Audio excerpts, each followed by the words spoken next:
Sitting here with Jeff Foster. How are you? Yeah, good, thank you. You are busy on Twitter lately. I do tweet occasionally. Since June, and I got some of your tweets, which I want to talk to you about. You're not supposed to talk about tweets, you're just supposed to tweet them. Oh, but I got them on paper here, so No. it's real. Oh no! No, it's just some things you said about this wonderful thing we're talking about. Awareness and contents of awareness are inseparable. They are intimate. They are in love. So this thing called awareness. Can you talk about it? Whew. What is awareness? Is it something that can be grasped or can be talked about? Or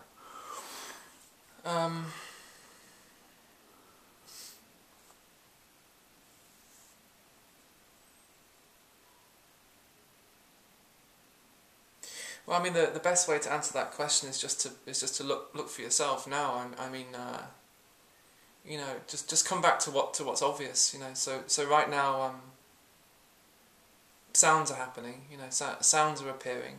The sound of this voice and sounds of birds singing and the trees brushing against the window over there. And what you notice is just effortlessly these sounds just appear. You know, like you don't have to do anything for sounds to appear. Like you don't have to do anything. You just notice that the sound of a bird singing, it just appears without effort. You know, just spontaneously. But then what happens, of course, is thought comes in. You know, the mind comes in, and it says I am hearing. So it creates a division between me and the sound, between the one who hears the sound and the sound. So now you appear to have two things. You appear to have the sound of the bird singing and the one who hears the sound of the bird singing. You have an object and a subject. You have the perceived and the perceiver. So you appear to have two things. Separation. But actually, in your direct experience of life, you know, in your direct experience of life, before thought comes in, you'll never find two things. You know, all you ever find is in a sense one thing, which is the sound of the bird singing, or the sound of this voice, and so it's like thought is always coming in and claiming.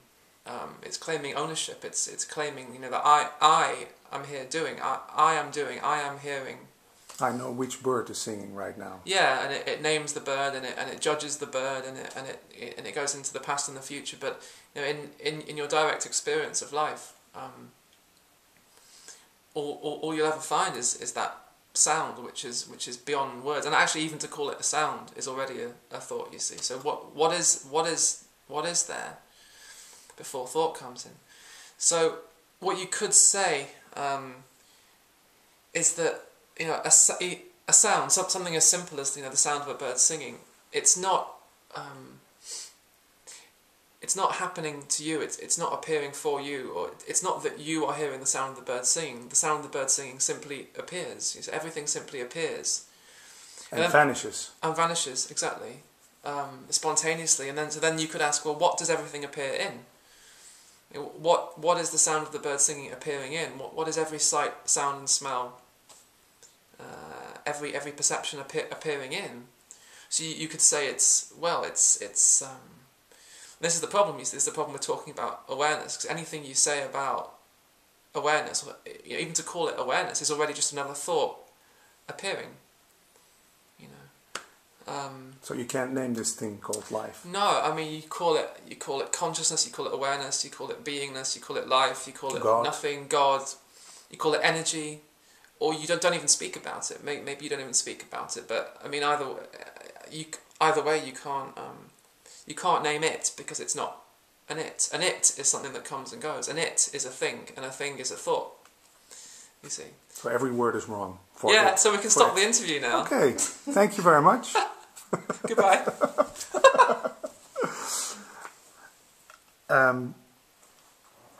This, you say on your Twitter, today is your whole life.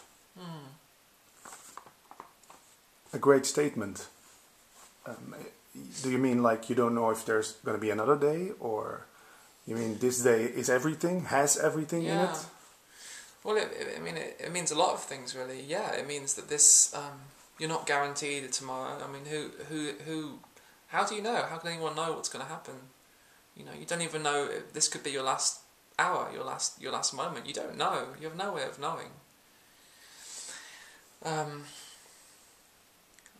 Another way of saying that is, you know, all of life is here. You know, life is this. Life is everything that's appearing, and there's nothing. There's nothing missing from this present appearance. So just before we were talking about awareness, you could talk about it as awareness and content of awareness. So you know, everything, every sight, sound and smell just kind of comes and goes. What does it come and go in? Well, you can call it awareness, call it life, but ultimately you can't talk about it. But then ultimately you see, and this is what the word non-duality really points to, is that awareness and content of awareness are not separate. So ultimately, you could say it's life dressing up as the sound of the bird singing, and it's not that the sound of the bird singing is separate from life. It's not that the sound of the bird singing comes and goes in life. It's that life is the sound of the bird singing. You know, the one who hears the sound is the sound. So this is completely beyond comprehension. You know, that's why I said in the previous tweet that the other tweet, yeah. The other tweet that so awareness and content of awareness are inseparable. It's only when thought comes in and it says this is separate from that. So there's me separate from life. There's me separate from the world. So when that's seen to be just an illusory division, that division doesn't actually exist in your direct experience. But thought always thinks life is happening somewhere else or in the future. Yeah, well, exactly. Thought says, you know, this is my life. This is your life. Yeah, I have a life. I can lose a life. Well, you know, the life is happening here, but life is also happening out there. Or there maybe more life is out there. I need to go out there and find more life. This is not enough. This is not enough. Exactly. From the separation, from this illusory separation from life, from the assumption that you are separate from life, comes the experience of lack, the experience that this isn't enough, because there's more out there. There's more life to be found somehow out there, somehow in the future. It never comes. It never comes, but it never comes because we're looking for it. It's brilliant. See, so the separation, the moment you have separation, the moment you have someone separate from life, you have a seeker, and the seeker is looking for the end of separation. The seeker thinks that the end of separation is something that they will find one day in the future. So it's brilliant, because in looking for the end of separation, you carry on being a seeker. Yeah. You don't have to die. So the seeker looks for the end of the seeker, the end of separation, wholeness. It's our search for wholeness, which paradoxically perpetuates the experience of lack, which we're trying to overcome. It's brilliant. It's a brilliant game that consciousness plays. Yeah. You know. It's still an identity. Being a seeker gives you a sense of identity. Yeah, it gives you a sense of, I'm someone who's looking for something. I am someone who is lacking something. One day I will find what I'm looking for. You know, I am incomplete. One day I will be complete, and it's going to take time. So time comes into the picture. You know, so because you need time to find what you're looking for. If you're looking for something, you need time to find it. So that it's still procrastination. Yeah. Well. It's what happens, the end result of this, you end up missing life, which is always here and now. It's right in front of you. You know, this is fully life. Nothing is missing from this present appearance of life. This is life expressing itself in its fullness. You know, like nothing is hidden, you see. Nothing is hidden here. The seeker thinks there's something hidden, thinks there's something missing here. There's some secret to find, and one day they'll find it, and they go all around the world asking teachers, asking gurus, what is the secret? Show me the secret. Where is life? Where is the fullness of life? And of course, all the while, there is only the fullness of life, which is being ignored in the seeker's pursuit of the fullness of life. It's brilliant. There's no golden pot at the end of the rainbow. No.